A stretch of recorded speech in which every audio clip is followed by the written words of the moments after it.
ஆஞ்சநேயர் பக்தியின் சிகரம். பக்தி மற்றும் பணிவு. ராமநாமத்தை தனது மூச்சாக கொண்டவர்.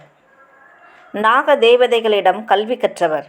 சொல்லின் செல்வன் என்று அழைக்கப்படும் அளவிற்கு மிகச்சிறந்த பேச்சாற்றல் கொண்டவர். எங்கெல்லாம் ராமநாமம் ஒலிக்கிறதோ அங்கெல்லாம் அனுமன் கண்களில் ஆனந்த கண்ணீருடன் நம்மை ஆசிர்வதிப்பார். அனுமனை வணங்குவதால் புத்தி பலம், புகழ், தைரியம் மற்றும் பயமின்றி கிட்டும் என்பது நம்பிக்கை. அவரை பற்றிய சில வரிகள் நாம் பார்ப்போமா? வலிமைக்கும் பக்திக்கும் பெயர் போன ஆஞ்சநேயரிடமிருந்து நாம் கற்றுக்கொள்ள வேண்டிய 3 முக்கியமான விஷயங்கள் என்ன தெரியுமா? முதலாவது, பணிவு. கடலையே தாண்டும் ஆற்றல் கொண்டவர் ஹனுமான். ஆனால் எப்பொழுதும் தன்னை ராமனின் ஒரு சாதாரண தொண்டனாகவே கருதினார். எவ்வளவு வளர்ந்தாலும் தலைக்கணம் இல்லாமல் இருக்க இதுவே சிறந்த உதாரணம். இரண்டாவது, நம்பிக்கை. மருந்து எது என்று தெரியாத போது அந்த காடு மலையே தூக்கி கொண்டு வந்தவர். முடியாது என்ற சொல்லே அவரிடம் இல்லை. முயற்சி செய்தால் முடியாதது எதுவும் இல்லை. மூன்றாவது, விசுவாசம்.